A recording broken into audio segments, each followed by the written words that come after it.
Hello, Archie Dunlop here with Talking Astrology with Archie on Friday, January the 26th, 2024.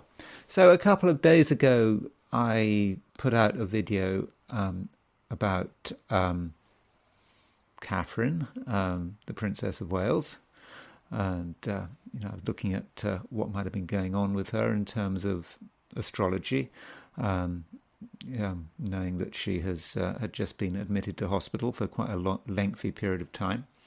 And I did mention in that video that I didn't think that her eldest son, Prince George, was suitable for the monarchy. I didn't think the throne suited him. And I sort of speculated that, maybe they need to look for someone else. And that's really what I want to talk about in this video. Now, I do understand that some people watching this might not be into the royal family, the British royal family. Well, to be honest, I'm not really into the British royal family. I don't find them particularly interesting. Nonetheless, they are an important part of British life, and we usually have very exact times for members of a royal family. And from an astrological point of view, that certainly helps.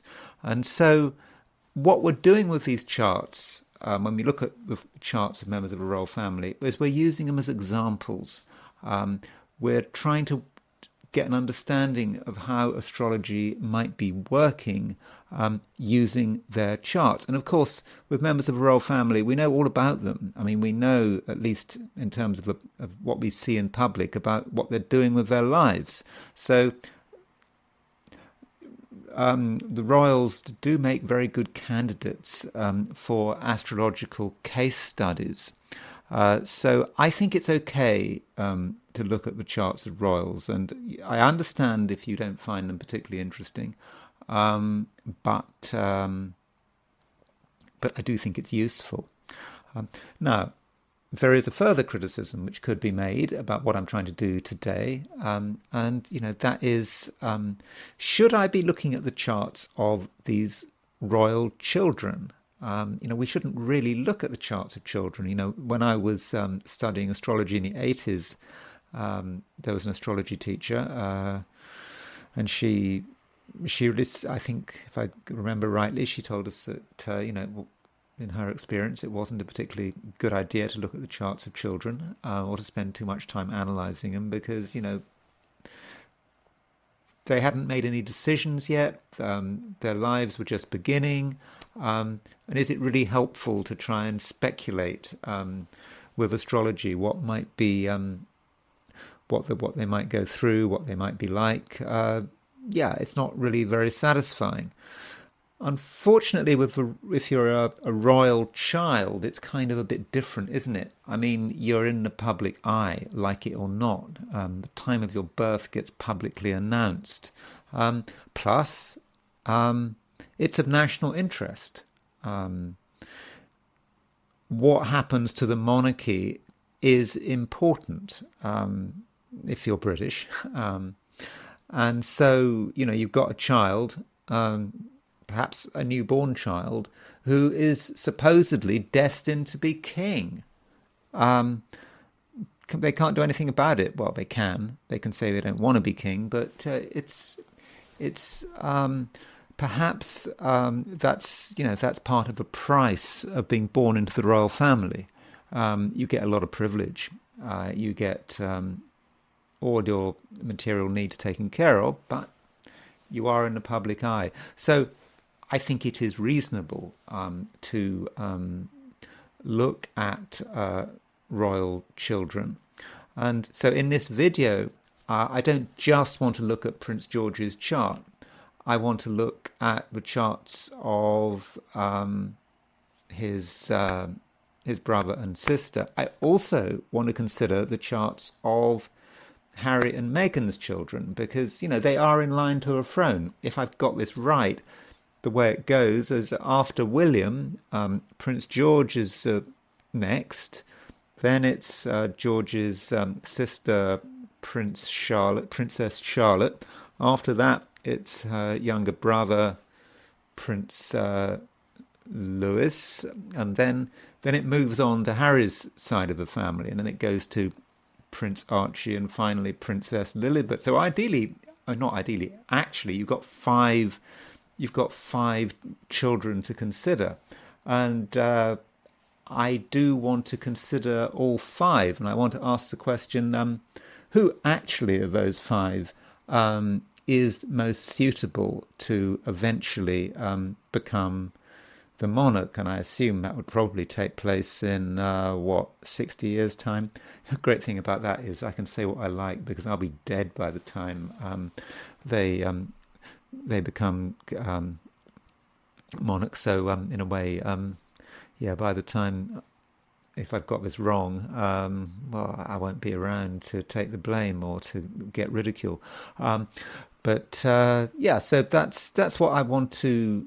That's what I want to look at, and because we don't know what's going to happen, we don't know what it's going to be like in Britain. It may well be, of course, that we don't have a monarchy. In the Britain has its Pluto return coming up in the 2040s, so dramatic changes going on in the country. Perhaps, maybe the monarchy is just going to be abolished. People are going to decide it just is not a good idea, and so the issue may never come up. Alternatively, the concept of how monarchs are chosen may change.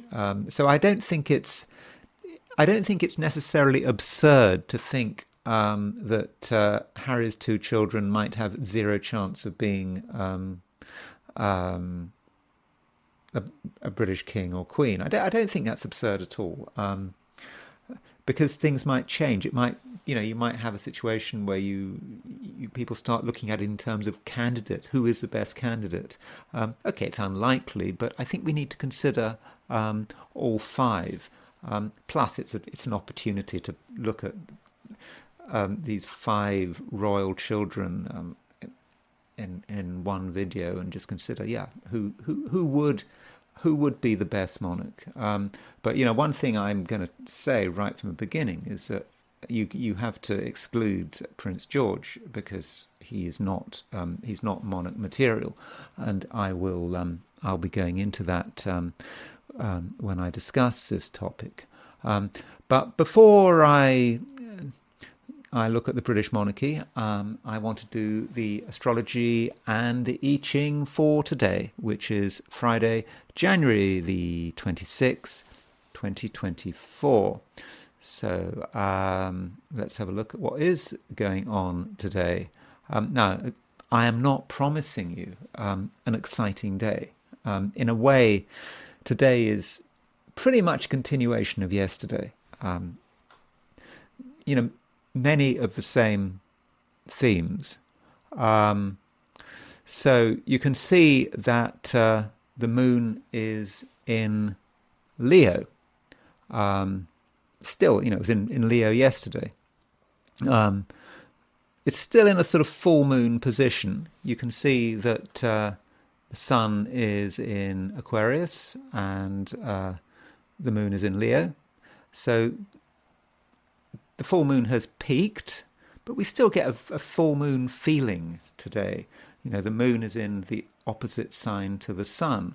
There's still a bit of tension there. You have to place the moon in Leo, wanting attention, having a high opinion of itself. Opposition sun in Aquarius. The detachment of the sun in Aquarius. And how do you bring those two things together? Wanting attention, but wanting to be detached. So, similar issue from we had yesterday, but perhaps not as strong. In terms of planetary aspects, actually, there's not a great deal going on, though, possibly the most important aspect today is Venus sesquiquadrate Uranus. So there's Venus at 4 degrees 7 minutes Capricorn. There's Uranus at 19 degrees 5 minutes Taurus. So they are in sesquiquadrate aspect. So there are two ways of looking at this aspect.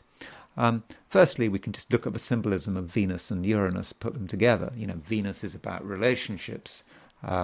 Uranus is about upsets, revolutions, sudden realizations. So it may be that we're going to have a sudden realization about a particular relationship we're in, especially as we've got a full moon as well. Full moons are about seeing the truth about something. And then we have Venus semi-square Uranus, and so we might really understand the truth about a particular relationship. Or in terms of relationships, when people are involved with each other on a one-to-one level, there's plenty of scope for people behaving in quite an irrational way or an irrational, unpredictable way. So if partners, other people close to you behave unpredictably, don't be surprised. And don't be surprised if you yourself behave unpredictably. And it's not just romantic relationships, it's all kinds of relationships. People are going to be doing stuff which could cause turmoil and could actually threaten the existence of certain relationships. How do we deal with this? Well, we cannot overreact. That's probably the best thing to do. So if people behave in a selfish and willful way, perhaps you shouldn't take it too seriously. Anyway, that's one way of looking at Venus sesquiquadrate Uranus. There is another way, and it goes like this. Uranus is slowing down in a big way. In a day or two's time, it will be stationary direct. So Uranus has been going backwards from the point of view of the Earth, but it's now slowing down, and it's about to come to a standstill. So Uranus is particularly powerful right now. And then Venus is making this sesquiquadrate to it. So it's not that Venus is about relationships or about money. It's the fact that Venus is a trigger. It's like a detonator. So there's Uranus coming to a standstill with plenty of potential to cause a big explosion. So Venus comes along and trips the wire. And so that Venus sesquiquadrate Uranus could cause some kind of explosion. Probably won't affect us. Maybe something doing something in the world. We're starting to see Uranus manifest very strongly, certainly in the collective, maybe in our lives as well, but not necessarily. So one other thing I should say, I talked about Venus relating it to love and relationships, that kind of thing. Venus is also the planet of money. So with Venus sesquiquadrate Uranus, there might be a few shocks with money, surprises about money. We see something, we start to see a financial situation in a different way, and we might be surprised. As far as the midpoints are concerned, Mercury is on the Sun Neptune and the Jupiter Neptune midpoints. That reminds us that the Sun is actually moving towards a square of Jupiter. In fact, that's probably an aspect I should talk about right now. It's an aspect I sort of missed. Yes, the Sun is square Jupiter. So when you've got the Sun square Jupiter in fixed signs, Sun is in Aquarius, Jupiter's in Taurus. So if they're both in fixed signs, you've got them coming together with a square, there may be a tendency to overreact, to exaggerate, and to exaggerate in quite a difficult kind of way. We are not going to compromise. We're just going to escalate. That is a possibility with Sun square Jupiter. So if something upsets us, if we want to react, if we're reacting to something someone has said or done, we could overreact and just intensify, escalate. Is that really what you want to do, because if you start escalating, it's difficult to stand down, isn't it? Particularly if you're in a conflict situation. And also Sun square Jupiter, just always watch out for over expenditure with Sun square Jupiter, because it exaggerates everything, and then it can exaggerate what we spend. So we do have to be a bit careful there. And so going back to Mercury on a Jupiter-Neptune midpoint, so the Jupiter-Neptune midpoint is sort of where's the Jupiter-Neptune midpoint? There's Jupiter, there's Neptune. Jupiter-Neptune midpoint is, you can see that it's sort of middle of Aries sort of thing. And so Mercury is square the Jupiter-Neptune midpoint. And so what that's doing is it's actually Mercury's bringing together Neptune on one side, and it's bringing together.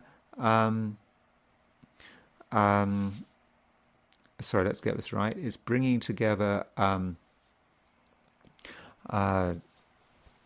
It's bringing together the Sun and Jupiter on one side, that's Sun-Jupiter square, and Neptune on the other side. And then Mercury is how we communicate. So we have to be careful how we communicate. We might communicate in a way that is kind of fantastic. We might be really excited about stuff, but really a little bit naive. And we might have fantasies about the way things could be, which we want to talk about. And we might make a fool of ourselves. Or it may not be us making a fool of ourselves. It may be someone else making a fool of themselves. Someone coming in with wild ideas. So if you hear people talking wild ideas that seem fantastic, perhaps you should just say to yourself, well, that's just Mercury on a Sun-Neptune midpoint. That's Mercury on a Jupiter-Neptune midpoint. Now, don't be 100% cynical. It may be that certain people, in terms of what they're communicating, are actually communicating something very profound and spiritual, and it might seem weird what they're saying, but if you sort of think about it, then maybe it's not quite so weird. So certainly give people a chance. So if someone's talking nonsense, or it sounds as if they're talking nonsense, give them a chance to explain themselves. Maybe things aren't as bad as they seem. And there's always got to be space in our world for people who are genuinely spiritual, who speak from the heart, and we just have to accept their words and perhaps learn from their wisdom. So that's the broad picture today, and astrologically. So what I'm going to do now is I'm going to take this picture and I'm going to apply it to the 12 signs. So here are my forecasts for today, which is Friday, January the 26th, 2024. Aries. It's another day when you can spread your wings and find ways to be creative. That's going to be very important to you. But Aries, you might find that it's hard work. Perhaps harder work than yesterday. It may feel that there's just nothing to push against. Yeah, you've got these ideas, you've got these plans, and you want to put them into action. But it's almost like you need some resistance. You perhaps even need someone to argue with, just to push things along. And it may be that you just can't find it, and your efforts to do something special don't really come to anything, at least in the first instance. And you may actually find that if you want to make an impact today, then you have to push things. You have to be dramatic.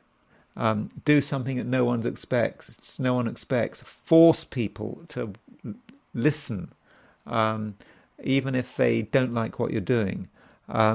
So, Aries, you have to ask yourself, do you really want to do that? Do you really want to make a big exhibition of yourself? I mean, maybe that's the right thing to do. That's fine. Alternatively, what you can do is just plug away. Do the thing that you enjoy doing most. There will come a point if you're really focused that you actually start to make an impact. You do start to make waves. People start thinking, "Hey, what are you doing? That's interesting. That's disturbing." Yeah, you might disturb people. You might interest people.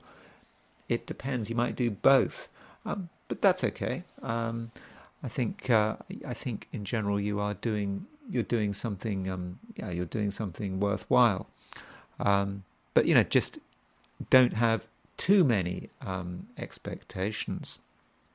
Now, I've sort of mentioned that you might cause a bit of a stir if you push things hard enough, and I think that concept is supported by the fact that today, Mercury and Mars are pretty close to one another.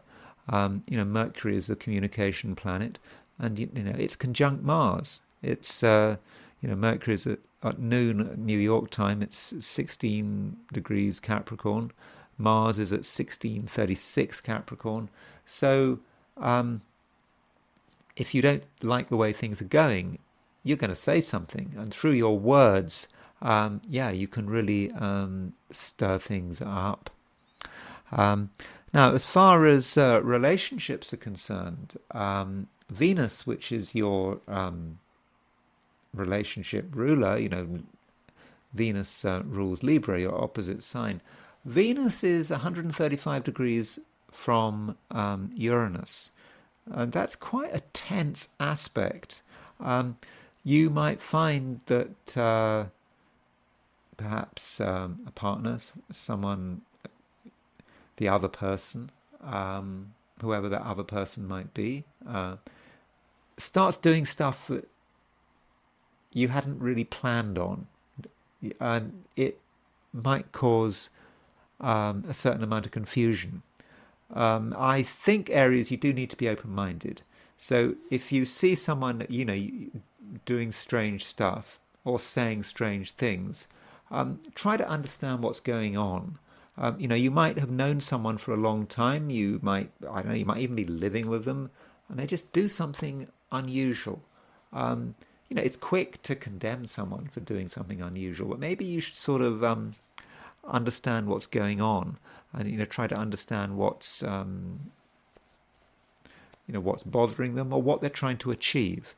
So you've got to be tolerant in that sense. And perhaps having someone behave in a slightly unusual way is actually a good thing, because as I said at the beginning of this piece on Aries, you may feel there's a certain lack of something in the environment. Things that just aren't moving fast enough. And maybe what you need to move things on is someone just behaving in a slightly crazy way. And that might actually be all you need, and that will really set things off. So yeah, that's the day. I'm not really suggesting it's going to be that exciting, but if you really want excitement, I think if you look hard enough, I think you can find it. Taurus, you probably don't want things to keep on going in the same old way. You are looking for variety today, and I think you'll get bored quite easily, and so you will be looking for inspiration. And if you can't find inspiration, you may feel that you actually have to start doing things. This is because Venus is your ruling planet. Venus is 135 degrees apart from Uranus. This can make you agitated. You're looking for something else, something new. Let's do something. And so you may feel that you have to push things along. It's almost like you don't really care what happens, just something needs to happen. And so, by pushing things along, it might work. It might work very well.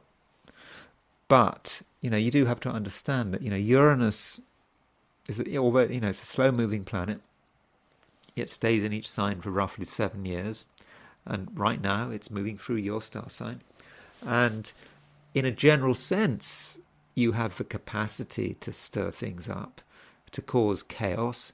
Particularly now when you haven't just got Uranus in your star sign, you've got Jupiter in your star sign as well. But when Uranus moving through your star sign makes an 135-degree aspect of Venus, which is your ruling planet, you have a chance for sort of ripping up the rules, changing people's routines, forcing people to do things in a different way. And that's what's going on. So how do you feel about that? Is it the right thing to do? I've said it might well be the right thing to do. But if you do cause chaos, who is going to pick up the pieces? And it may be necessary. You may be absolutely right to feel that things can't go on in the way they have been going on. But still, you do have to take responsibility for the results of your words and your actions. Gemini. There are things today which make you annoyed. And if you're annoyed, you're going to want to tell the world about it. You're not going to keep your annoyance to yourself. Indeed, it would probably be unhealthy to keep your annoyance or even your anger to yourself. So, what's going on is that there is a conjunction between Mercury, which is your ruling planet, and Mars. Mars is this aggressive, warlike, warrior planet. And so with Mercury making a conjunction to Mars, moving towards a conjunction of Mars, this really does stir you up. It makes you, I think, more aggressive, especially on a verbal sense, in a verbal sense. And I don't think you're going to tolerate anyone messing you around. So if people start taking liberties, you're going to take a stand. That's good. But make sure, Gemini, that you take a stand in an appropriate way. You don't want to get into an argument just for the sake of it, or even a fight just for the sake of it. So Mars is really stirring things up, and there is a strong communicative side to it. This is how you will communicate. I think, Gemini, you're going to communicate in quite a sort of a restless, aggressive kind of way, and you're going to want to cause a stir. You're going to want people to listen to you, take note. You're not just anyone. As far as you're concerned, you're maybe the center of the universe. Maybe not quite the center of the universe, but you're a serious person, needs to be taken seriously. If people don't take you seriously, then you're going to make them take you seriously. You're going to do things that really can't be ignored. I think your general style of communication is going to be pretty over the top. It's not just that Mercury is conjunct Mars. It's the fact that the moon is square Uranus. So the moon is how you communicate, especially on an emotional level, how you get your feelings out, how you attempt to let people know how you feel, and then it's square Uranus. So how you do it in a way that is quite explosive, and people really, really can't ignore you. And yeah, you will have everyone's attention. But when you hit that moment, when you've got everyone's attention, what are you going to do? You're going to just walk off stage, or are you going to say something? Or are you going to ask for something? Make demands. So make sure you take that moment where everyone is listening to you, and you say something. You say the appropriate thing, and it shouldn't be trivial. It should relate to the here and now, and it should be about, I suppose, what you want and what is bothering you. Cancer. The moon, your ruler, continues to move through Leo. You feel, you do feel that you should be taken more seriously. I think you're part of you, like yesterday, you're slightly concerned that you're not being given enough attention, you're not being given the attention you deserve. So what are you likely to do if you don't get the attention you deserve? Well, the moon in Leo is today making a square to Uranus. So moon square Uranus can be very agitated, and got this agitation. Something has to give, something has to move, and you can make it move. You can tell people how you're feeling. You can take something which, I don't know, if you're having what is supposed to be a harmless conversation, you can change the conversation, and you can make it very explosive and vibrant, and it's all about saying things which people don't normally say. Through your words, causing disruption. But I should say, with this moon square Uranus, you do have to be a little careful about money. I think this moon square Uranus could impact money. I think your attitude to money could today at times be a little hasty and impulsive. You might be tempted to spend some money on a whim. You see something, you like it, looks good, you want to buy it, and you just buy it.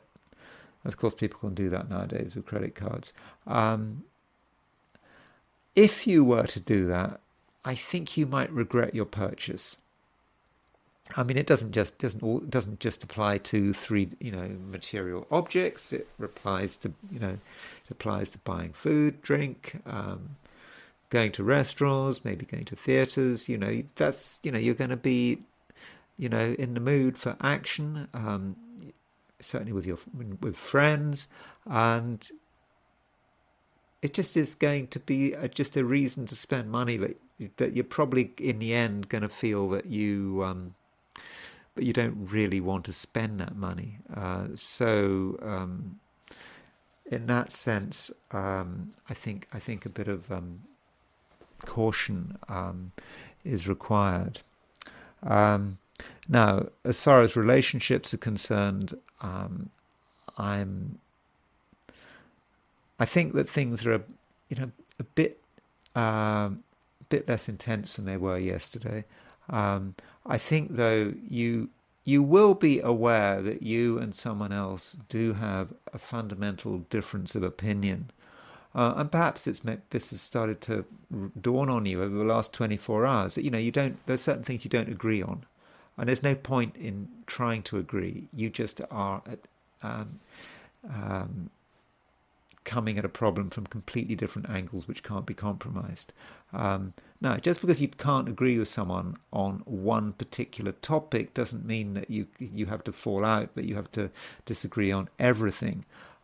So if you find yourself disagreeing with someone, try to isolate this disagreement and try to be objective about it. Sometimes that can be quite difficult for a Cancerian. They take everything seriously, they get emotionally involved, and they find it difficult to have objectivity. So that's what you perhaps got to work on, being objective, being able to disagree with someone, and also remaining friends with them. Leo. the moon is continuing to move through your star sign. It's now pretty much in the middle of the sign. It's making an aspect to Uranus. Now, this aspect could be a problem, and it could be a help. Depending on how you deal with it, depending on the circumstances. So, on looking at it from a sort of a negative perspective, having this moon square Uranus could make you very hasty. You're going to be in a hurry to get things done, and you might not go through all the procedures, all the details, and there's a chance there that you make a mistake. This particularly applies to your working environment. I mean, after all, Uranus is moving through the career sector of your solar chart. If you're using these readings to take it from the ascendant, of course. And I know some people do, some people don't, like to use the sun sign. They know their ascendant, so they want to apply this to their ascendant. So if you've got a Leo ascendant, then you could say, well, Uranus is, moving through your whole sign, 10th house. So, it depends how you're coming into these star sign forecasts, and it's not for me to tell you how to use them. It's just a resource, and you can use it how you want. There is a possibility that there's a situation at work that you don't really understand. There's a change. It's come out of nowhere. It's surprising, and you don't really know how to respond. And if you do respond, then your response is just going to be based on pretty much zero research, and you could really make a mess of things. On the other hand, if you're adopting a very dynamic approach at work, and you're sparking with energy, you can be very original. I mean, Uranus is a planet connected with originality. So if you've got Moon in Leo, your star sign, and it's square Uranus, that can be an original approach, an approach which I think is going to, in many respects, be well appreciated.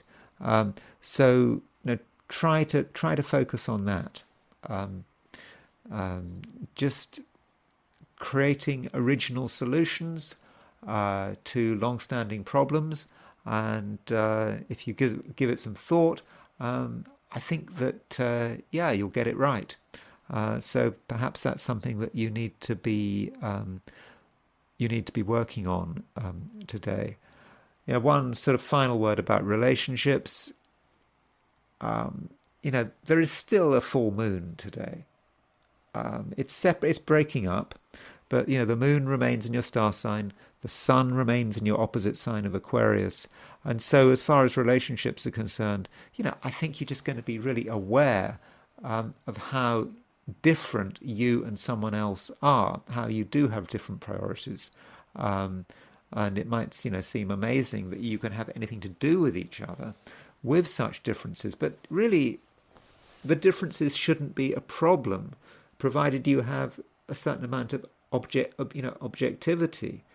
People can get on with each other if they have very fundamental disagreements. Disagreements should just be seen as just something that happens, but they shouldn't be made personal. I mean, that's the key point, isn't it? If you don't personalize disagreements, then they're unlikely to be a problem, and you can have a perfectly good relationship with someone that you just don't see eye to eye with on a number of different levels. Virgo. Now, it's another day when I think that you're not really going to want to be too closely involved with other people. I think you are going to value your space. and respect your space, because if you're having to defend your space, if you're having to deal with other people, particularly at close quarters, it's going to be difficult for you to think, and you're going to be distracted, and you're going to get annoyed. So it's far better, right from the get-go, to just make it clear that this is your space. You expect your space to be respected, but you then have to consider, what are you giving out? Okay, you find your space, you find your role in life, whatever, or okay, your role in at work, for example. What are you actually giving out now? Well, we do have to consider the position of Mercury. Mercury is your ruling planet, and today, Mercury is conjunct Mars. You're quite energized. There are a lot of things you can get angry about. And with Mercury conjunct Mars, you've got some strong words to say. If someone's messed up, you're going to tell them. If someone's doing something you disagree with, you'll tell them. I think that's okay, provided you're coming from the right place. It's not a time for just criticizing people for the sake of it. You have to consider what's being done wrong and why it needs to be changed. So yeah, do bear that in mind. But as I said, with Mercury conjunct Mars, you really will know how to argue today, and you'll be able to use words very effectively, but in words in a way that might cause a lot of hurt and a lot of damage. And maybe that's the reason why many Virgos want to keep a low profile. Perhaps you realize how much damage you could cause with your words, and so you might just take the view that it's best to stay out of everyone's way, and that way no one gets offended, and yeah, you'll have space to do your own things in your own way. But nonetheless, Virgo, you have to today just make sure that you don't get misled, and that you don't put all your energy into something which turns out to be a distraction, which turns out to be a mirage, to be nothing at all. Focusing on something that fundamentally doesn't exist, putting a lot of energy into something that doesn't exist, and then realizing that a lot of your time and effort has just gone up in smoke. So mark out your space and use your time properly. Libra, you are capable today of actually causing a lot of damage. Now, that might not have really occurred to you, but Venus is your ruling planet, and Venus is making a sesquiquadrate. Now, that's 135 degrees. That's 3/8 of a circle. It's making a sesquiquadrate to Uranus. And Uranus is a planet of earthquakes. And through your supposedly innocent actions, when you don't really think you're doing any harm, you could cause a huge amount of harm. So think what you're doing. You might feel you want to change something. You might feel it's completely harmless. You're going to change it, make a couple of changes, and it's not going to matter. But actually, you change one thing, then something else has to change, then something else has to change, and before you know it, you've got a complete revolution on your hands, and you can't really put the genie back in the bottle.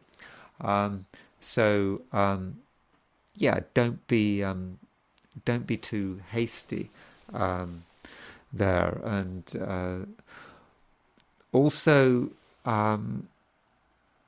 be careful about where you go and who you hang out with, because some Librans may find themselves just hanging out with people who are really not really very reliable, and worse, maybe not very trustworthy. It might seem a little bit exciting to spend time with disreputable people. You like the edge, but I wouldn't recommend it. I don't think that it would work particularly well. On the other hand, there are going to be pressures from people above you. I mean, that could be in the family, your friends, at work. There are going to be pressures on people above you to conform in a particular way. This is particularly the case if you're dealing with the government. The government is going to want you to do something. Maybe you'll get a letter, or you'll get some piece of information which is kind of linked to the government, and it's kind of suggesting that you need to do something. You're supposed to do something. I'm not saying that you ignore this, but I think you need to consider what actually is going on. And I think in terms of relationships, you may find that your partner is a little more sort of legalistic than usual. They may be very keen to tell you what needs to be done. They may say, well, if you don't do this, the authorities are going to get us. The government's going to get us. They might want to make you afraid. No, maybe that's a good thing. There are certain things that need to be done. I don't know. It's in the US, it's tax season coming up, isn't it? It's end of January. If you're not, what's it? Yeah, I suppose when is the deadline? Middle of April, unless you request an extension. So these kind of things may be weighing on your mind if you're an American Libran. How to relate to the authorities, and someone close to you in some one-to-one relationship is going to be perhaps pressurizing you to take these kind of concerns seriously. But maybe that's a good thing. Scorpio, you remain ambitious, and yesterday, Scorpio, I think there were a lot of things you wanted to achieve, but you may have actually found it difficult because there were external pressures that just had to be dealt with.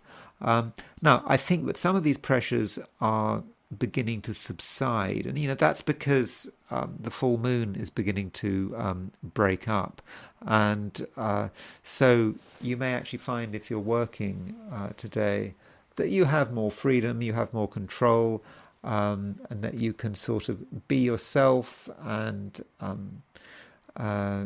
do the work that needs to be done without too much disturbance. Nonetheless, the moon is making a square aspect to Uranus, and it still might be the case that there's something going on that is highly disruptive.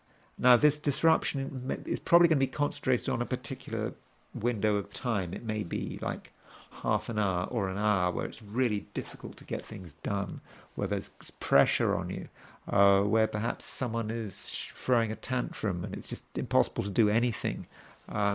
So do consider that if you're working, whether you're working, you're going away to work, whether you're working at home, whatever, there's just some disruption, someone just throwing a weight around and being difficult.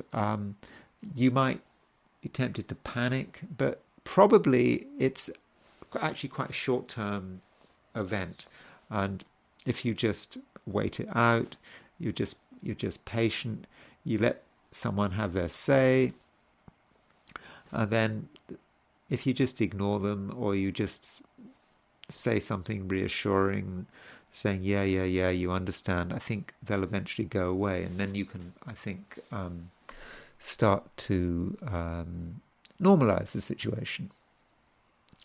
Sagittarius, you like people today. I think today you do understand the importance of people. You You feel that people can not just give you amusement, but they can help you to bring your talents out into the open. And so when you're in sort of a social situation, you can start to bring to bear your various skills, whether they're creative skills, business skills. Yeah, you can bring it. You can bring it all out, and so that I think is extremely useful. But you're probably going to want to go further. I mean, it is a time when Librans are not completely comfortable with the way things are. You just feel that things could be better, and what you want to do is you want to move things on to the next level. You want to be ambitious, Sagittarius. That's what you want to do. And did I say Libra a few words ago? Well, I mean, this is Sagittarius, yes. So that's something you're going to be working on. Now, in terms of how other people are going to behave, in the Sagittarius chart, Mercury is your opposite sign, so that means that Mercury represents the other person, and today Mercury is making a conjunction to Mars, and so in relationships, some people may be very, very, very active and high energy. Certain people, have got a huge amount of energy, and perhaps they're pressuring you to do particular things. They're saying, you've got to do this, let's do it now.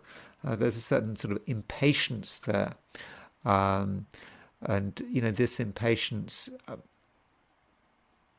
could take many forms. It's not just an impatience to go out and enjoy yourself. May not just be about that. It may actually be an impatience to deal with something. I mean, after all, this Mercury-Mars conjunction is in Capricorn, and so if you have been lazy in the past, or you've neglected something, you may suddenly find that someone starts reminding you of this and actually starts to tell you that something needs to be done. The sooner the better. Now, you may find that irritating, but perhaps the other person has got a point. Something has to be sorted out, and I think it's probably going to have a financial dimension.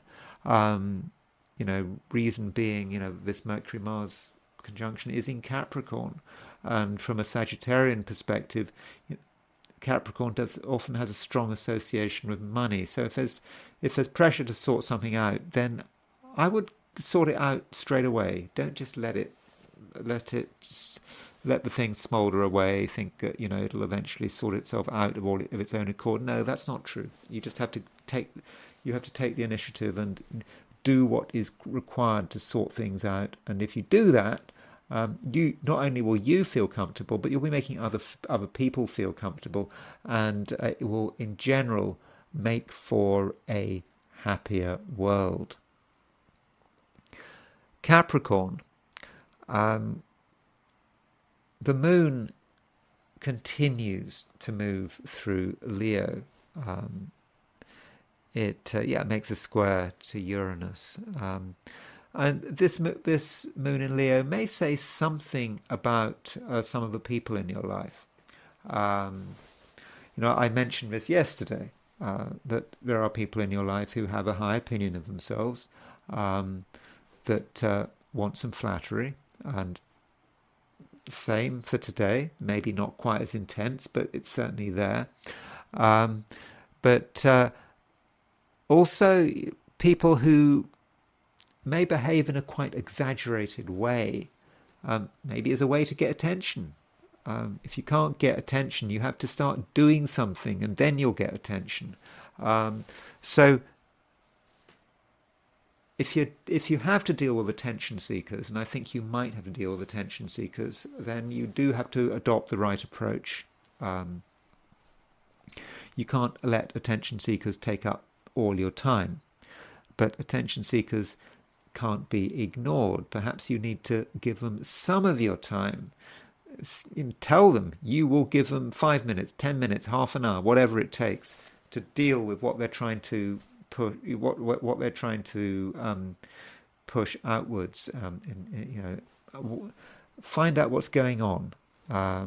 Maybe you're humouring them, but it's best to deal with the issue like now, because people who are desperate for attention, who aren't stopped, could cause quite a lot of trouble. Aquarius. I'm afraid, Aquarius, other people still matter. That's because the moon is still in Leo. Leo is your opposite sign. It's opposition Aquarius. So with moon in Leo, it's very difficult to avoid other people, and you may actually find that certain people could be incredibly disruptive today. That is because the moon is square Uranus. You give them a chance and they start interfering. Perhaps they start criticizing you, and in the end they could cause a big mess. So it's important that you understand this. It does seem that you need to have a certain amount of control over your world. You can't let everyone in. Some people are up to no good. Some people are just chaotic. Some people just they want to do things. They don't care about whether or not doing things is appropriate, and they could really cause a lot of damage. So you have to make sure that you do have a certain amount of control, because you don't want these outside elements completely messing things up for you. As far as relationships are concerned, it's still the aftermath of a full moon. There was a full moon yesterday, and this full moon is still somewhat around. The sun is obviously in your star sign, because the Aquarian birthday season has started, but the moon is in Leo. It's your opposite sign. It's still in Leo. And so it is a time when you can see relationships for what they are. It may not be as dramatic as yesterday, but you can see relationships for what they really are.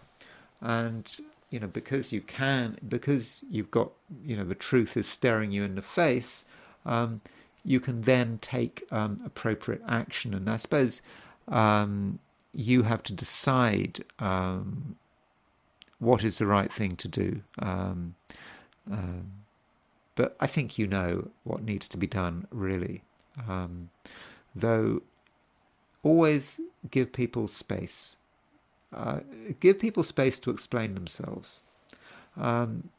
Because you can't be too judgmental if you're too judgmental without letting someone really explain themselves, then you could find yourself distancing yourself from a person who could have been really valuable in your life. So do always let people explain themselves today, particularly today. Pisces, you are today, I would have said, pretty talented. Whatever that talent is that you have, you can bring it out into the open, and explain to people what you can do. They might not know about it. How can people know about your talents if you don't talk about them? So I think you do have to talk about them. I mean, that is true. But I think you're also going to recognize that if you have an ability, you have to practice that ability, and you have to apply that ability in the right environment. it's an environment I think that you need to have a lot of control over. If you don't have control over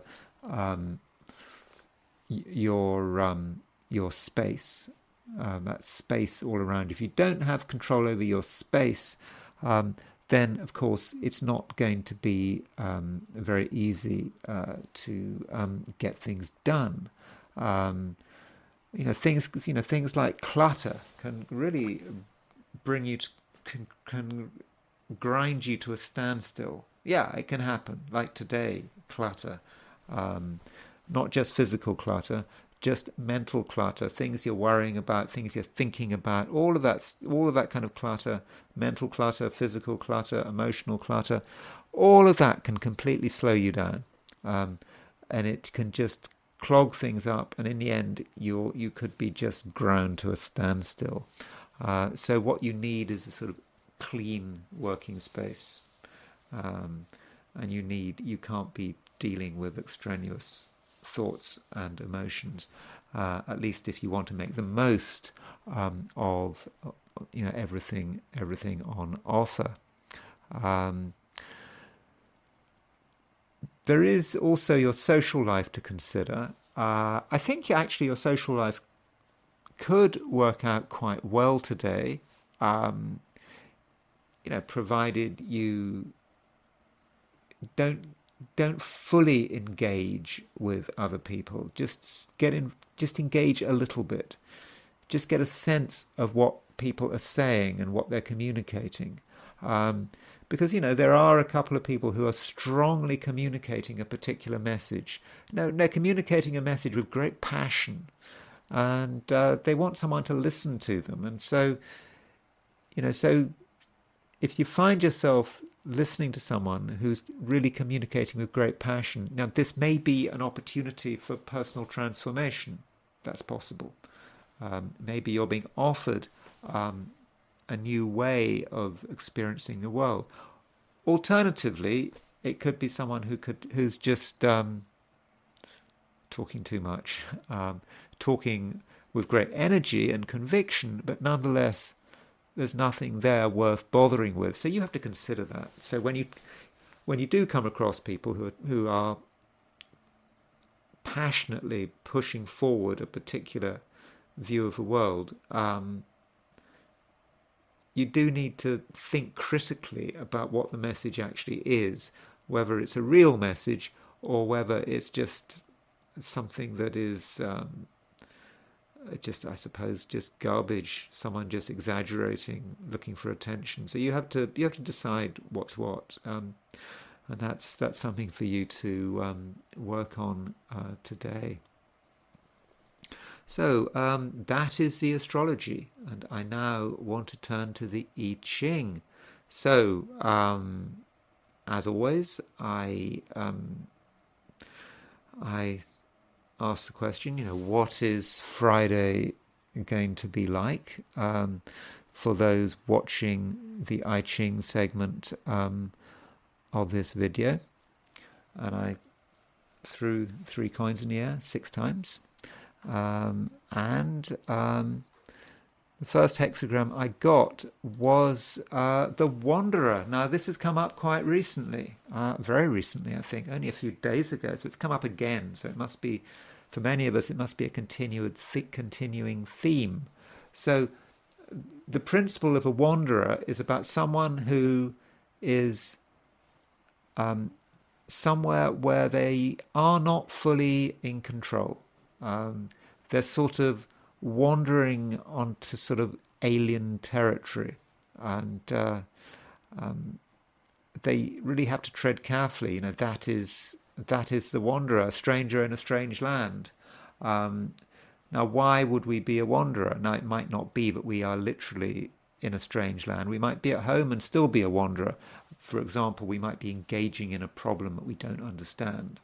Or we might be engaging with people we don't understand. We're just in something where we just don't know the rules. And we might actually feel quite insecure about it. And what we have to do is we have to respect the fact that we don't have we just don't have all the all the knowledge and experience needed to see things through. Now, I think in the first instance, if you're involved in something that is really confusing, where you feel completely out of place, then it's not going to take long before you find someone to help you out. People who will help you out, they are around, they are available, and yes, you can find someone who can help you. If it's like I say, it's a technical problem, something to do with computers. It may actually be someone perhaps younger than you, who just is more technically savvy than you, and they're prepared to help you, and they're prepared to stay with the problem until it's sorted out. So yeah, help is available. There is another moving line.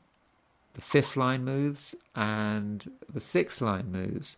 And so with the fifth line moving, things get even better. We actually start to get a sense of mastery of the situation. It starts to click. We start to understand what's going on. Yeah, we might be a wanderer, but we're getting a bit of recognition. It seems that we're not totally out to sea, and it really does seem that we're making progress.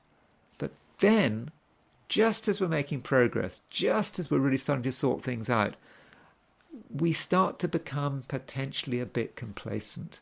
We're doing something and we stop taking it seriously, and we trivialize what we're doing. And the moment we trivialize what we're doing, we could be in trouble. Suddenly things could go wrong. And, even when things start going wrong, we might not take the thing seriously. We might just start, just sort of laughing at ourselves and thinking, and then suddenly we realize that we could have really messed things up. So that needn't happen. Just if you're involved in a difficult task, yeah, you might be getting a lot of help. You might appear to be making sense of it, but don't trivialize it at the last moment. Don't start thinking that it's just unimportant and you can just do what you like because you kind of understood it.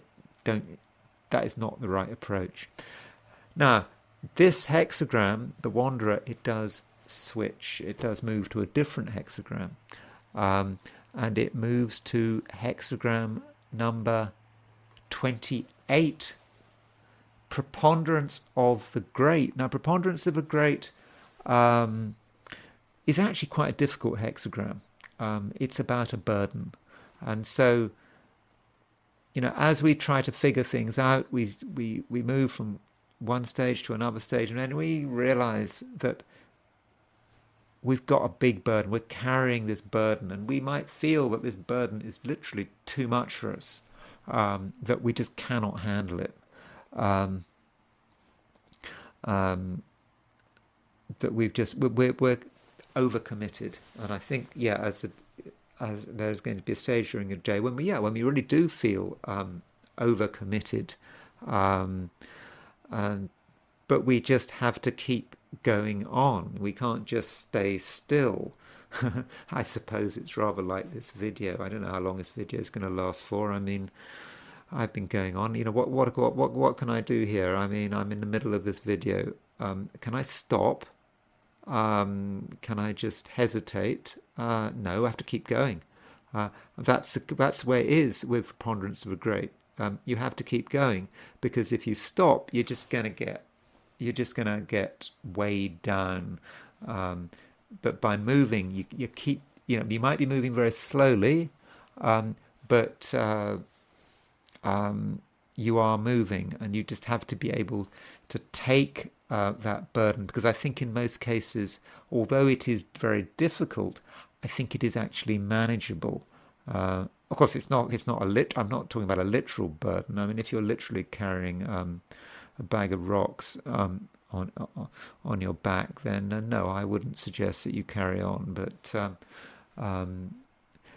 in general, you probably wouldn't have the burden on your back if you actually weren't able to deal with it. I suppose destiny often does that. Destiny gives us a task to do, and it makes sure that we are actually able to do the task. If we can't do a task, then what's the point of destiny giving us this task? So yes, I think in spite of the onerous nature of the burden, I think we do have the ability to carry it and to see it through.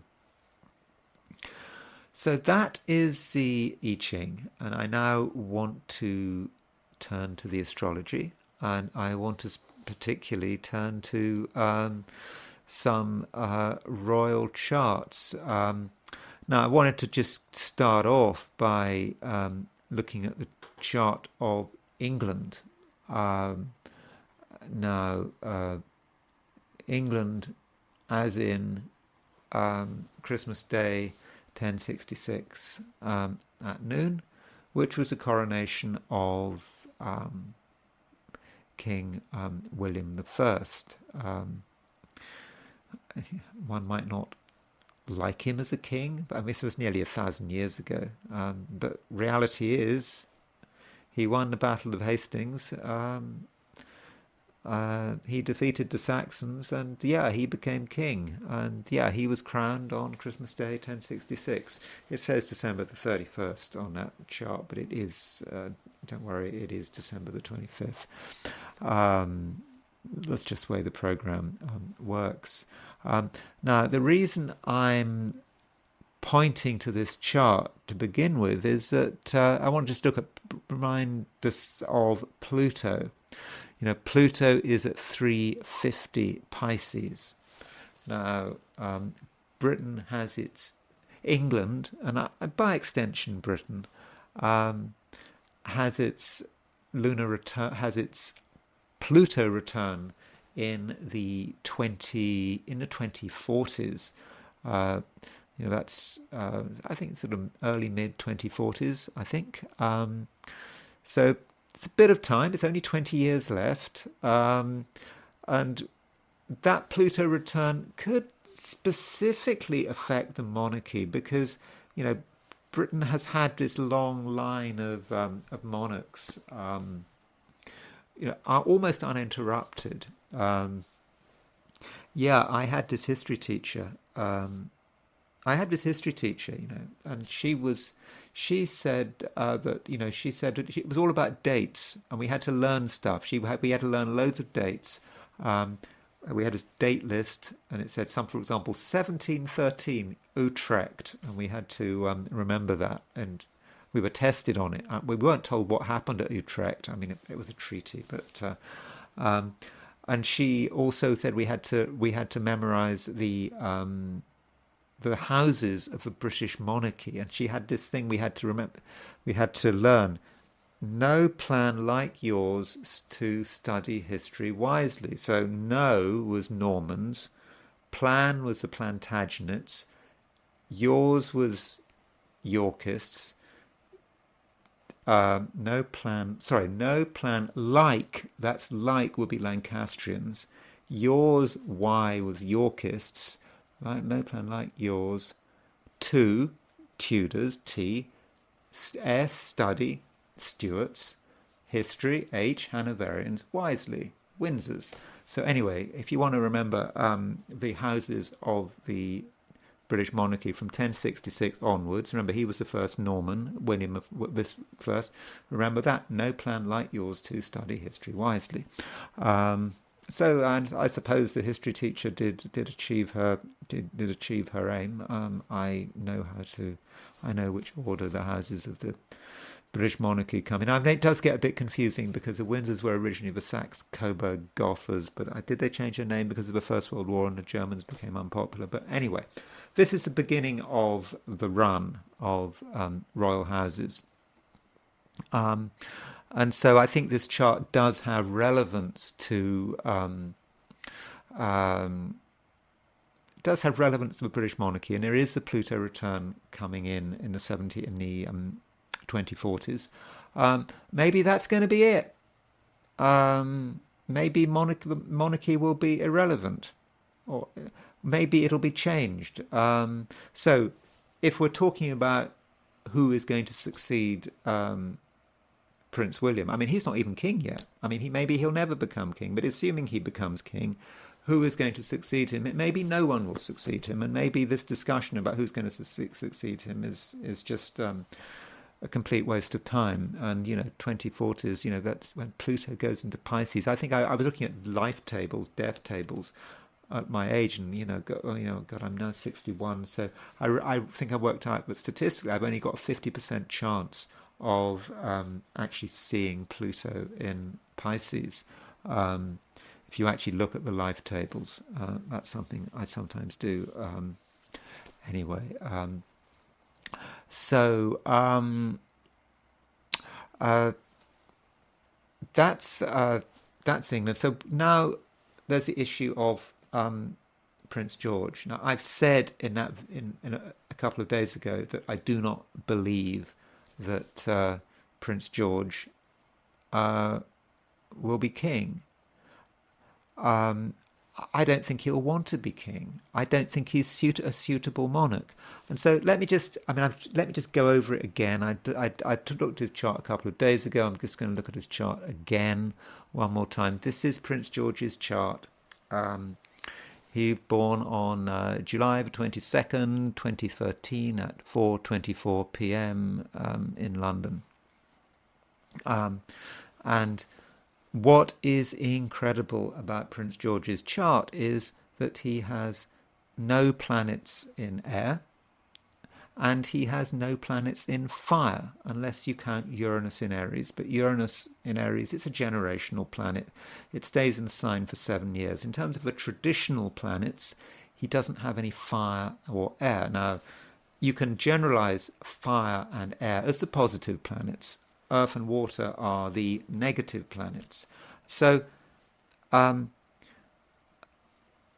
negativity is, and I don't mean negativity in a negative sense, that negativity, the receptiveness of that is, I would have said, quite overwhelming. And I'm just wondering, with that lack of balance, can someone really be comfortable being a monarch? There is a lot of pressure if you want to be a king or queen of England, and with all that negativity, I'm not convinced. But it's not just about that negativity. It's the fact that he was born on a full moon. Now, his mother was born on a full moon as well, a very close full moon, and that is interesting, Princess Catherine. But her full moon was sun in. There's her chart. There's her. You can see his mother was born with the moon at 1842 Cancer and the sun at 1912 Capricorn. So that's his mother. But his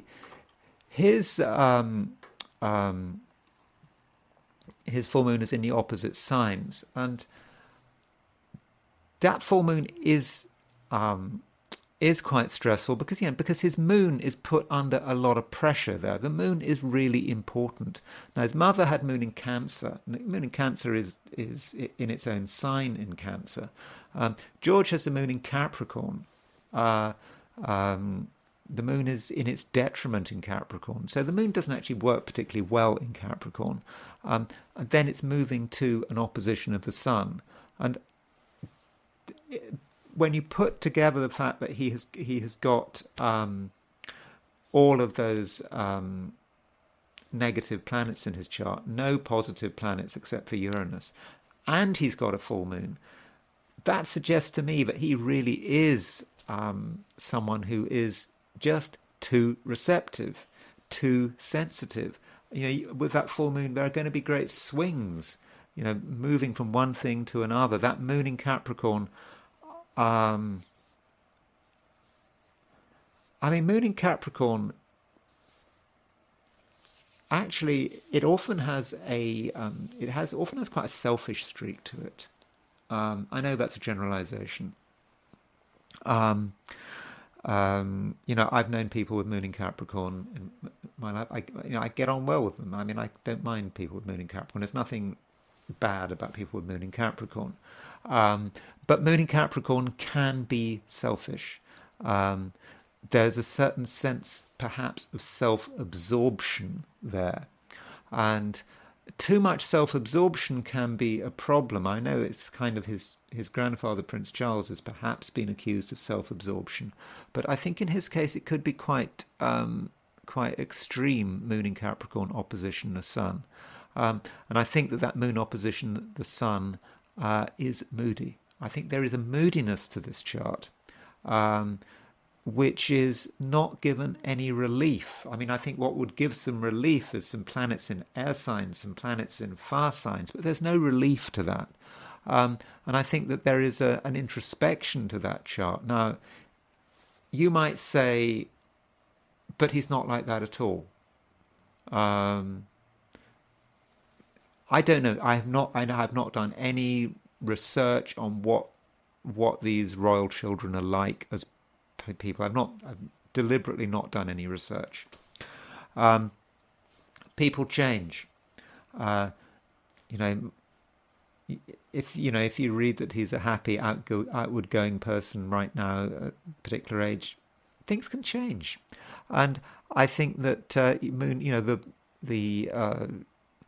moon opposition sun may not have fully manifested yet, but it's such a powerful signature. Now,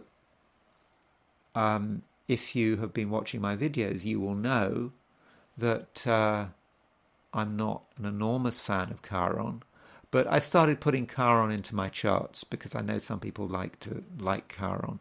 And if you look at Chiron, his Chiron is at 13:15 Pisces, and his moon is at 28:17 Capricorn. So what that means is his Chiron is exactly 45 degrees from his moon. He's got an exact moon Chiron semi-square. I think that is significant.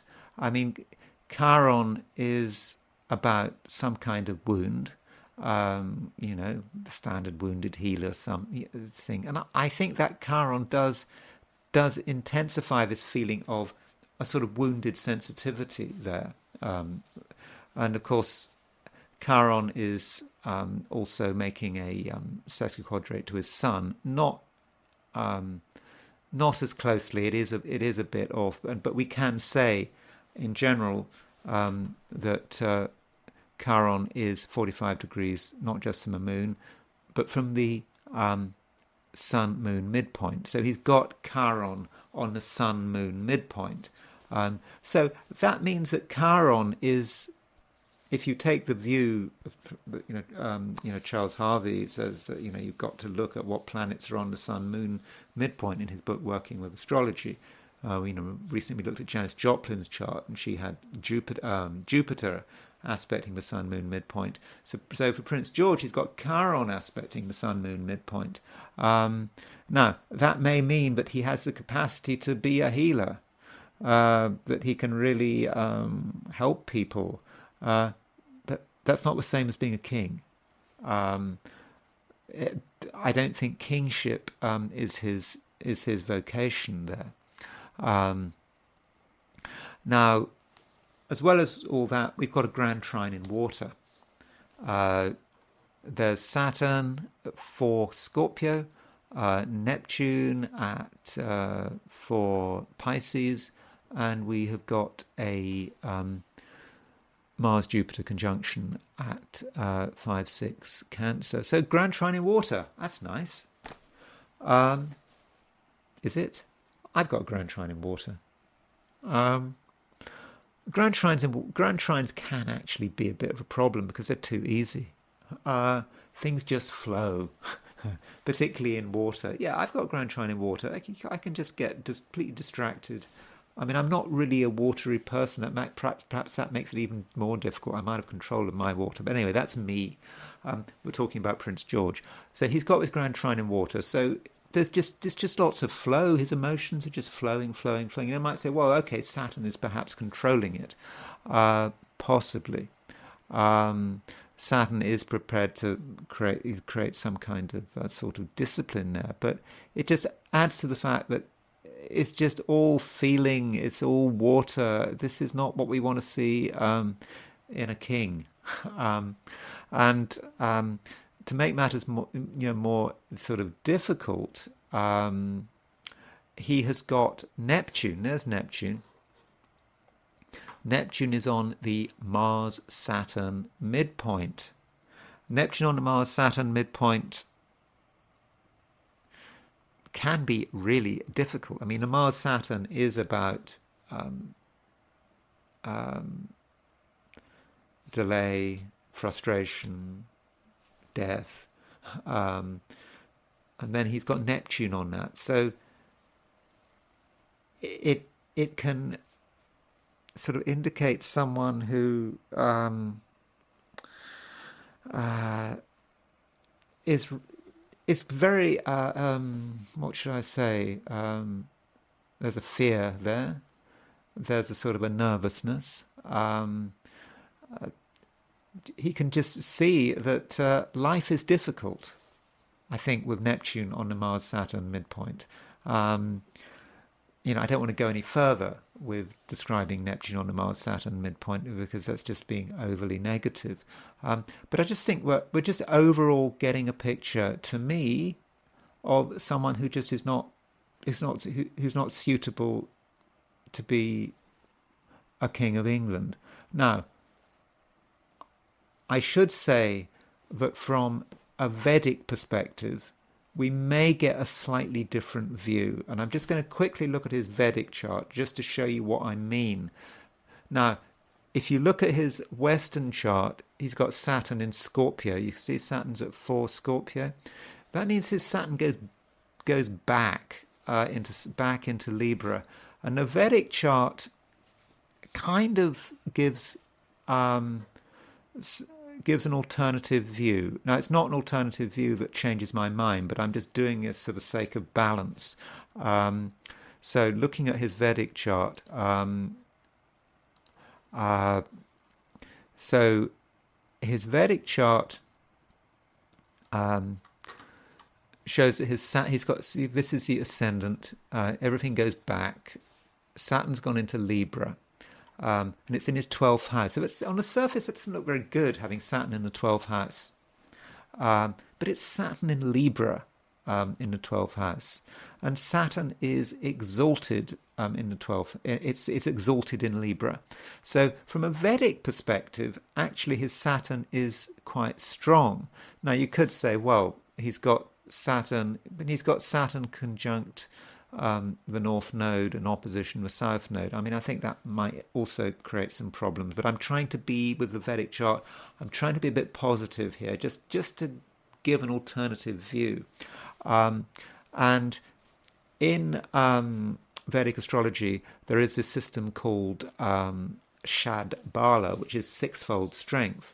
And you assign numerical values to each of the planets, and you try to work out which is the strongest planet in his chart. And we find that using Shadbala, actually he's got Saturn. Saturn is his strongest planet. So Saturn is quite strong, and of course Saturn is about leadership and responsibility, and maybe about kingship. And his Saturn Dasha. This is when the period of life that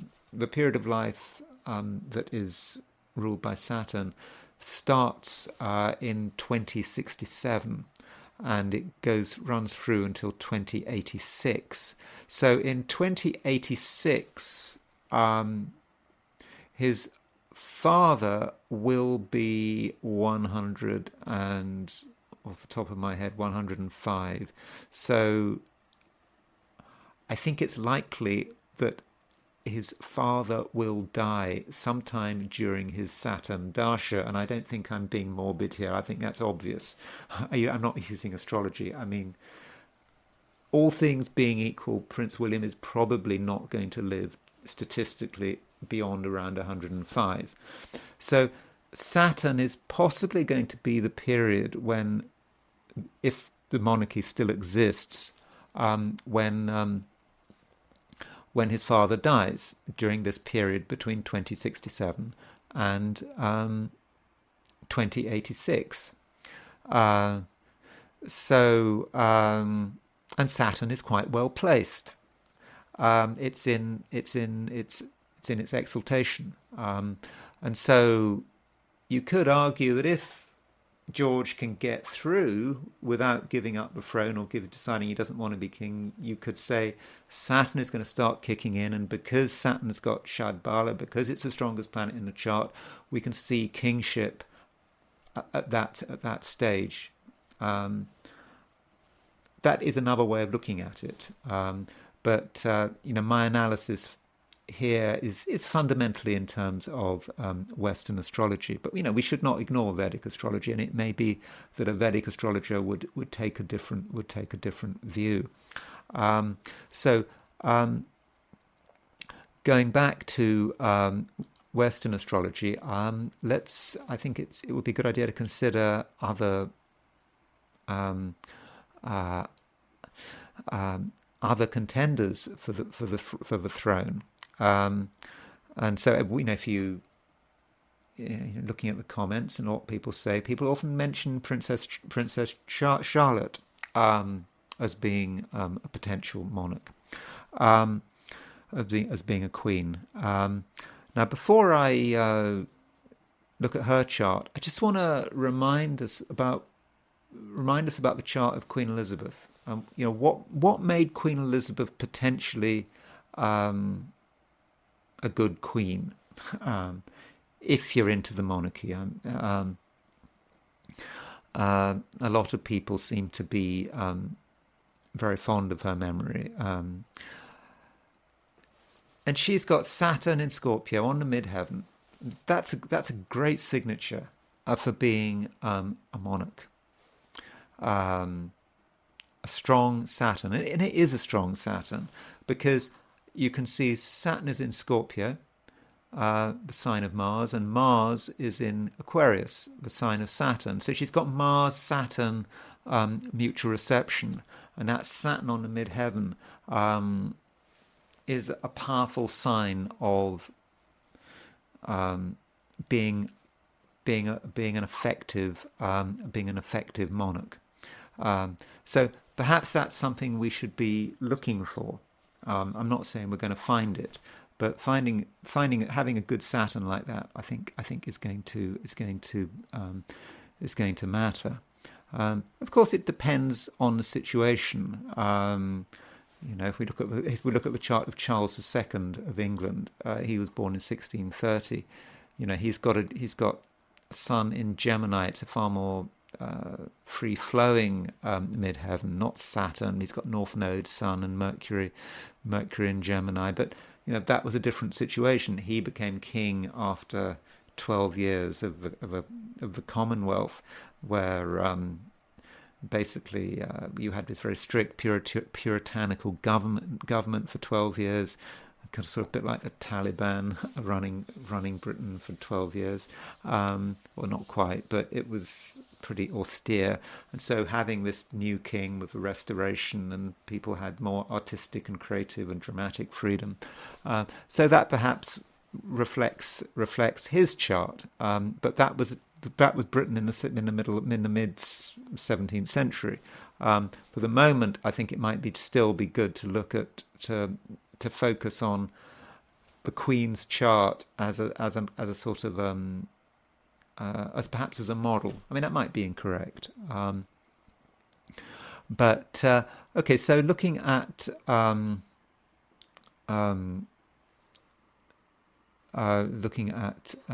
Princess Charlotte.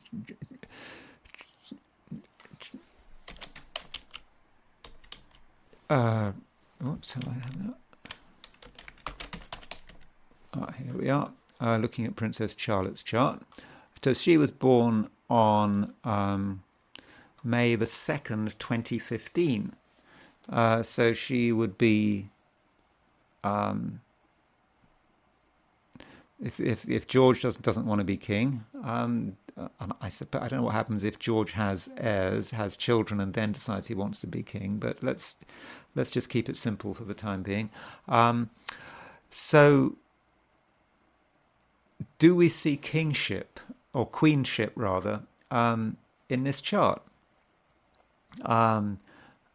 Clearly, she seems to be more of an extrovert, it would seem, from George. You can see she's got sort of moon in Libra. She's got her elements are much better balanced. I mean, she's got Earth, she's got Sun and Mars in Taurus, she's got fire, she's got Jupiter and Saturn in Sagittarius, Jupiter in Leo. She's got air. She's got water. Actually, she hasn't got much water in her chart. I don't think that's such a problem. But I wonder how that lack of water, just having Neptune in Pisces in her chart, a little bit, yeah, I mean, an issue perhaps with empathy. Maybe. I mean, I'm not saying that people who have no water don't have any empathy, but emotions are not her strong suit.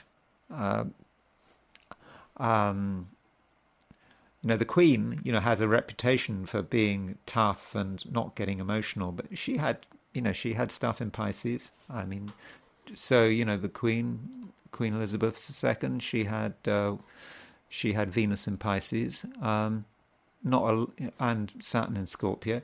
But yeah, so Charlotte does not have any Princess Charlotte. She doesn't have any personal planets, social planets in water signs. And there is a sort of a desire, I think, for sort of freedom there, I think. This moon trine Venus, Mercury opposition Saturn. That Mercury opposition Saturn is a bit tough.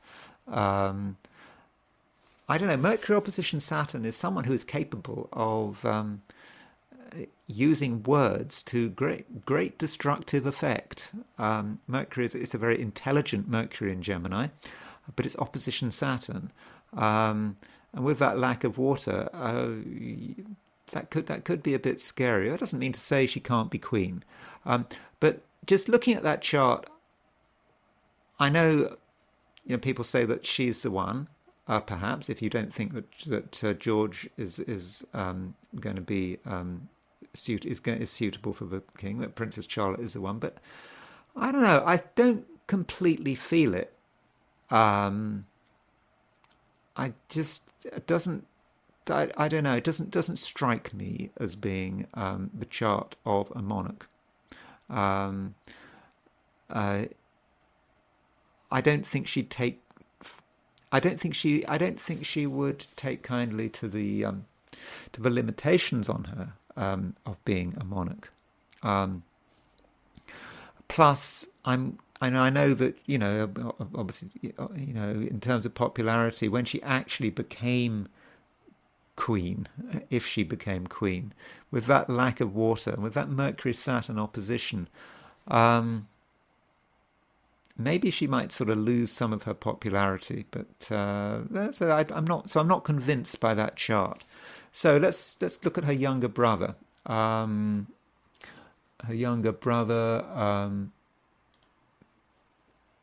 Prince Louis. Now he has Mercury on the midheaven.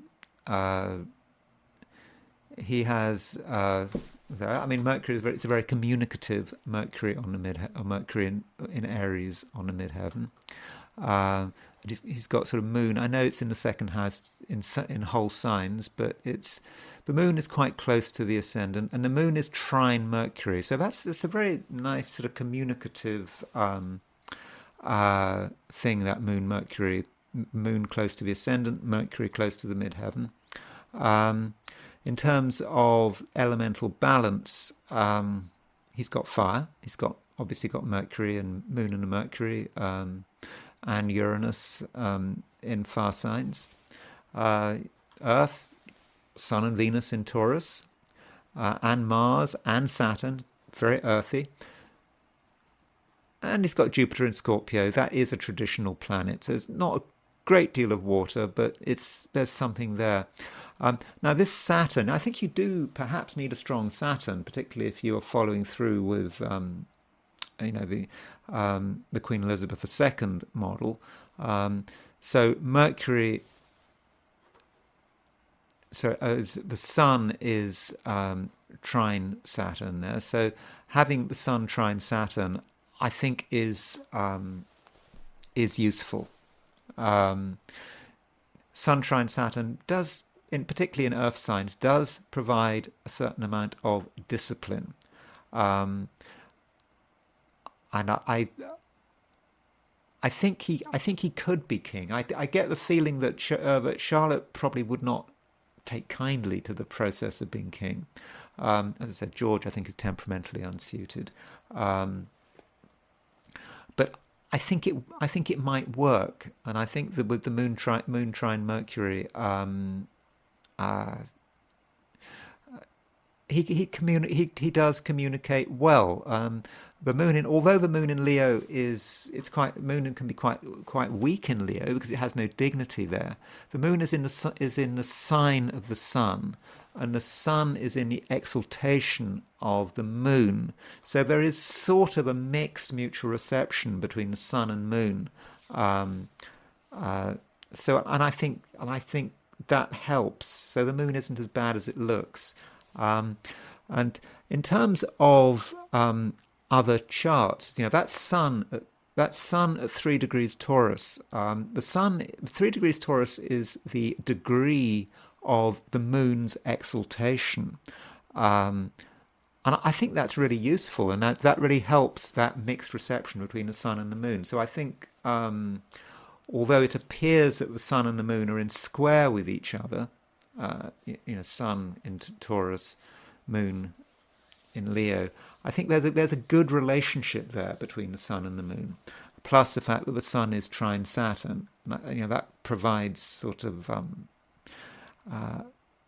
that provides a certain seriousness, which I suppose a monarch would certainly need. Now, this sun in Taurus may be also important looking at Queen Elizabeth II's chart. Her sun was at 0 Taurus, so his sun is not so far away from the late Queen's sun. Also, King Charles, King Charles III, his moon is at 0 Taurus, and his north node is at 4 Taurus. So Louis's sun is picking up on King Charles's north node moon conjunction, and that north node moon conjunction is at the top of the chart, square the ascendant, and I don't know, I just feel that link is important, and then there is one other thing about the Queen. Queen Elizabeth II. So her moon is at 12/7 Leo, and Prince Louis's north node is at 11/14 Leo, and the moon is at 9/53 Leo. So there seems to be links there, and with the north node involved, his sun conjunct his grandfather's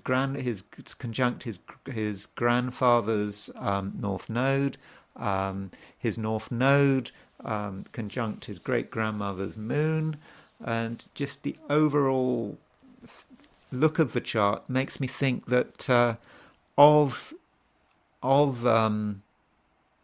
William and Catherine's children, my feeling is that Prince Louis would make the best king. Now, we might not know anything about them. It may be that their personalities right now are indicating that he's showing no indication of being a king, but he's young. I mean, we don't really know how he's going to turn out.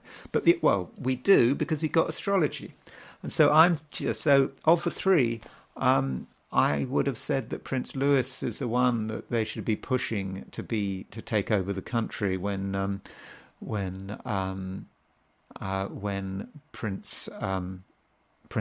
King William, would he be King William V, when he eventually dies, assuming we still have a monarchy. But I do nonetheless want to look at Harry and Meghan's children. You know, what if these children, Louis and Charlotte and George, they collectively decide that they just had enough of it, that they just don't want to be involved with the monarchy? Then, of course, that would mean that Harry's children have to be considered. So, you know, I was talking about Lilibet. I'll stay within the order of succession. So we go to this is Prince Archie's chart. There is something going on here. It's not a chart that is a million miles from the monarchy. He's got Saturn in Capricorn, conjunct the midheaven. Remember, the Queen had Saturn on the midheaven in Scorpio. Okay, in Scorpio, but a dignified Saturn on the midheaven. Saturn-Pluto South Node conjunction on the midheaven, plus Sun rising. So having Saturn on the midheaven and Sun on the ascendant is quite good for leadership. And that Sun is in mixed reception with Venus. It's not a completely weak Sun, because the Sun is in Venus's sign. Venus is in the Sun's. Venus is in the Sun's exaltation. So it's a fairly strong Sun and a fairly strong Saturn. And Saturn's on the midheaven. Sun is on the ascendant. And you could say that there is possibly that might be a sign of kingship. I think on the surface he might be able to do the job, but there are two problems with this chart. Firstly, South Node. South Node is a malefic. I think having South Node on the midheaven, it kind of spoils things.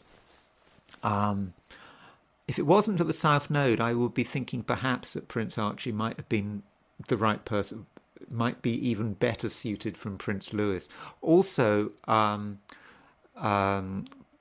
Prince Archie has a Mars-Jupiter opposition, and a very tight Mars-Jupiter opposition. And, you know, Mars-Jupiter oppositions, you know, the astrologer Charles Carter, he was a sort of mid-20th century British astrologer. He wrote a book on the aspects, and if I remember rightly, he said words to the effect that Mars-Jupiter opposition is the worst aspect in the book.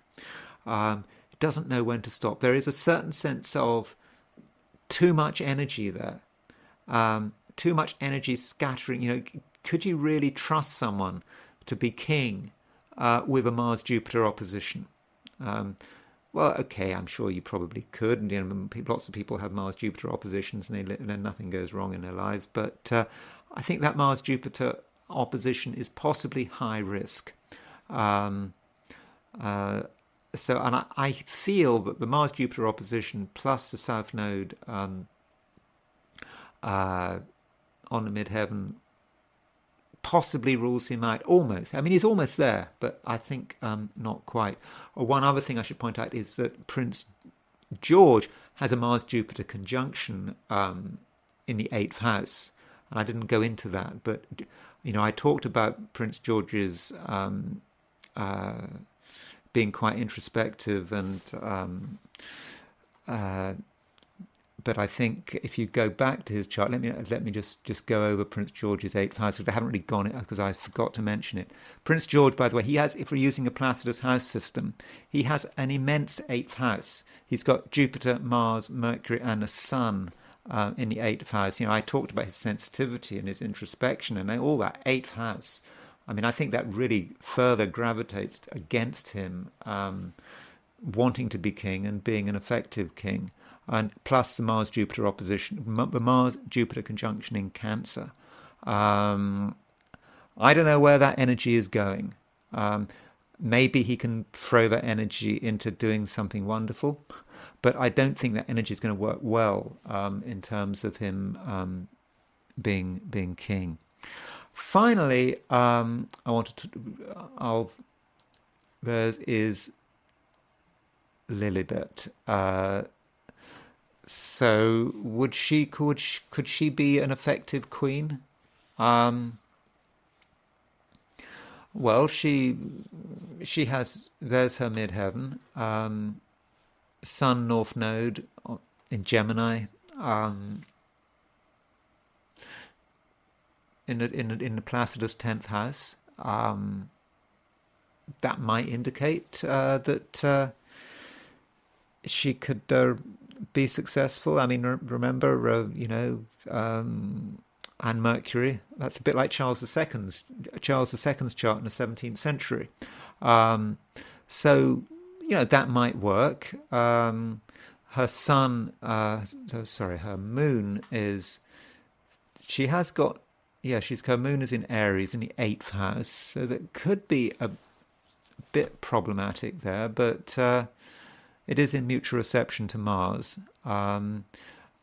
Plus, Lilibet doesn't have any. There is a certain elemental lack of balance there, but she doesn't have any Earth signs in her chart. Sorry, Earth personal planets in Earth signs. She's only got the generational planets of Uranus and Pluto, and her chart is most of it's sort of above the horizon. Um, that could be a problem, but I suppose, like Prince Louis, she does have a Sun Saturn trine. So I think there is a possibility there, um, but and Saturn is quite strong. It's in Aquarius, but I just don't quite get the feel of a monarch there. I don't think that chart is perhaps grounded enough, but I don't think it's a bad chart. So overall, my feeling is that my conclusion to this exercise would be that certainly Prince George is just simply absolutely not suited to be King of England, although a second opinion is provided by his Vedic chart. Um, I don't think that Charlotte is suited either. I mean, she's more suited than George, but I don't think she really, with that chart, I don't think she really wants to be. I think she might feel she has better things to do with her life. Um, Prince Louis and Prince Archie would be the best. Would be of the five, would be the two best candidates. Um, but I think that Prince Archie's Mars Jupiter opposition, um, plus his South Node on the midheaven, would kind of gravitate against that. So my conclusion is that Prince Louis is the best candidate to be the king, and if we're still going to have a monarchy, one would kind of hope that Prince George, as soon as possible, starts to realise he doesn't want to be king, and his family support him in that decision. Um, Prince Charlotte will at some stage perhaps consider, just regard it as too much effort, and so I won't say my forecast, because I haven't really done a forecast. I'm just looking at their charts. You can't make a prediction just by looking at charts and seeing which one is best. But although I think that Prince George's chart is so unsuited to being king that I really do feel, I think I can kind of make a prediction. I just don't think Prince George will be king. Um, he'll find something more suitable which can use his sensitivity. I mean, who knows? Maybe he can be I don't know, he might be a medical doctor, possibly, or some kind of something. He can make the world a better place, but not as a king, I don't think. Um, but yeah, I think that Prince Louis is the one who should be pushed forward to take over from his father. In, I don't know, the 20, whenever in the 2070s, 80s, in the 2070s or 80s or whenever. So that's my view. So I was asked in the comments who I thought should be take over, and that's my answer. My answer is Prince Louis of the five charts. Yeah, his chart is most kingly.